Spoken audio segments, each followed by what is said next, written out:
13º dia. Benefícios do jejum.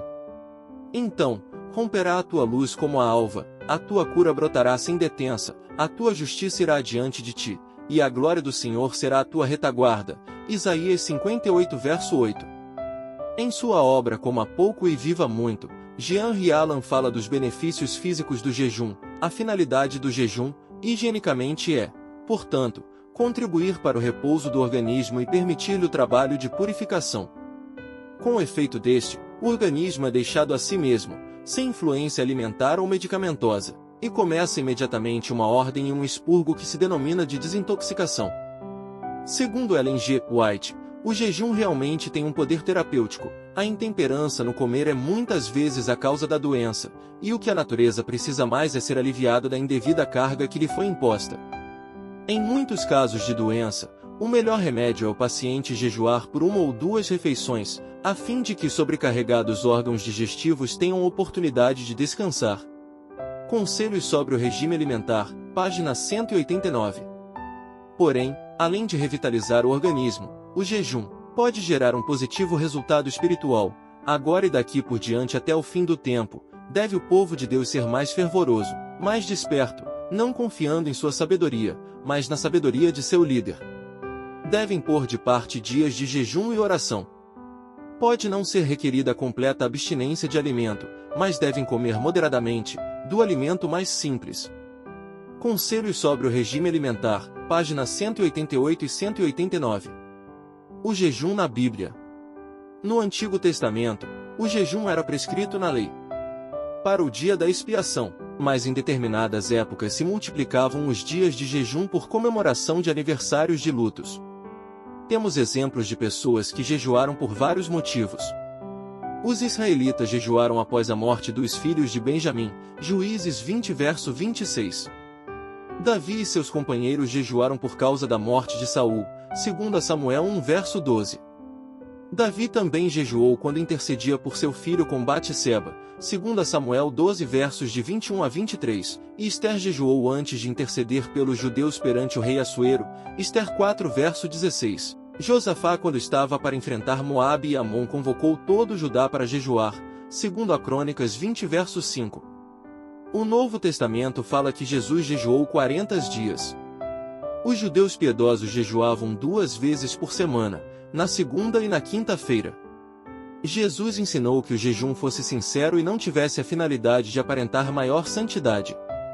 Como motivo de orgulho espiritual, a prática foi reprovada. Quando jejuardes, não vos mostreis contristados como os hipócritas, porque desfiguram o rosto com o fim de parecer aos homens que jejuam. Em verdade vos digo que eles já receberam a recompensa. Mateus 6 verso 16. O jejum e a santificação. Por outro lado, o jejum praticado por Jesus tinha 3 objetivos fundamentais. Primeiro, estava ligado à oração e à comunhão com o Pai. Segundo, como um meio para vencer os ataques de Satanás. Terceiro, um modelo espiritual para todos nós. Quando Cristo se via mais tenazmente assaltado pela tentação, não comia nada. Confiava-se a Deus, e mediante fervorosa oração e perfeita submissão à vontade de seu Pai, saía vencedor. Os que professam a verdade para estes últimos dias, acima de todas as outras classes de professos cristãos, devem imitar o grande modelo na oração. Conselhos sobre o regime alimentar, página 186. O jejum pode nos trazer vários benefícios espirituais. Dentre esses, queremos destacar 3: purificação da mente, criação de uma situação favorável para a meditação na palavra de Deus e para a oração. A orientação profética para nós é a seguinte: para certas ocasiões, o jejum e oração são recomendáveis e apropriados. Na mão de Deus são um meio de purificar o coração e promover uma disposição de espírito receptiva. Obtemos resposta às nossas orações porque humilhamos nossa alma perante Deus. Conselhos sobre o regime alimentar, páginas 187 e 188. O jejum praticado por Jesus foi um recurso fundamental para que ele fosse vitorioso em todos os confrontos com as hostes satânicas. Agora pense, se Cristo, que tinha uma visão espiritual tão profunda, necessitou do jejum, imagine nós. Como você tem enfrentado as lutas e provações? Tem usado esta ferramenta poderosa? Se não, por quê? Gostaria de convidá-lo para começar um programa de jejum semanal até o fim desta jornada. Aceita o desafio? Caso não tenha costume de jejuar sem ingerir nenhum alimento, comece um jejum com sucos naturais ou com uma refeição em 24 horas, conforme aprendeu no C3. Certamente, como Jesus e os demais crentes, você terá lutas, tentações e provações no seu dia a dia.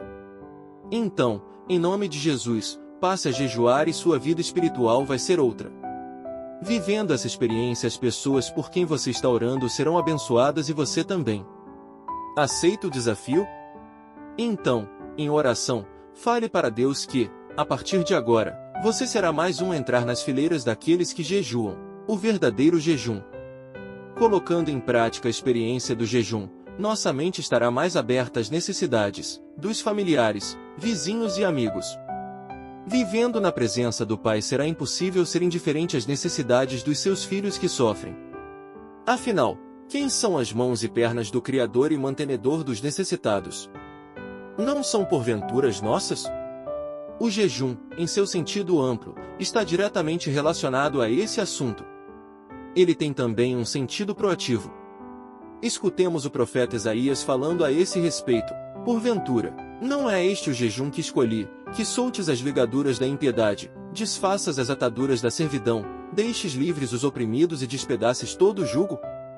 Porventura, não é também que repartas o teu pão com o faminto, e recolhas em casa os pobres desabrigados, e, se vires o nu, o cubras, e não te escondas do teu semelhante? Isaías 58 versos 6 e 7. Alice Gray, em seu livro Histórias para o Coração, página 46, narra um fato que nos leva a refletir sobre o verdadeiro jejum, do qual fala o profeta Isaías. Logo depois do término da Segunda Guerra Mundial, a Europa começou a juntar os cacos que restaram. Grande parte da Inglaterra fora destruída e encontrava-se em ruínas. Talvez o lado mais triste da guerra tenha sido ver crianças órfãs morrendo de fome nas ruas das cidades devastadas. Certa manhã muito fria de Londres, um soldado americano estava retornando ao acampamento. Dirigindo um jipe, avistou um menino com o nariz pressionado contra o vidro de uma confeitaria. Lá dentro, o confeiteiro sovava massa para uma fornada de rosquinhas. Faminto e com os olhos arregalados, o menino observava todos os movimentos do confeiteiro. O soldado parou o jipe junto ao meio-fio, desceu, e caminhou em silêncio até o local onde o menino se encontrava. Através do vidro embaçado pela fumaça, ele viu aquelas rosquinhas quentes e de dar água na boca sendo retiradas do forno. O menino salivou e deu um leve gemido quando o confeiteiro as colocou no balcão de vidro, com todo o cuidado. Em pé, ao lado do menino, o soldado comoveu-se diante daquele órfão desconhecido. Filho, você gostaria de comer algumas rosquinhas? O menino se assustou. Ah, sim, eu gostaria. Guarde em seu coração. Por intermédio das Escrituras, o Espírito Santo fala à mente e grava a verdade no coração. Assim expõe o erro, expelindo-o da alma. É pelo Espírito de verdade, operando pela palavra de Deus, que Cristo submete a si seu povo escolhido. O desejado de todas as nações, página 671.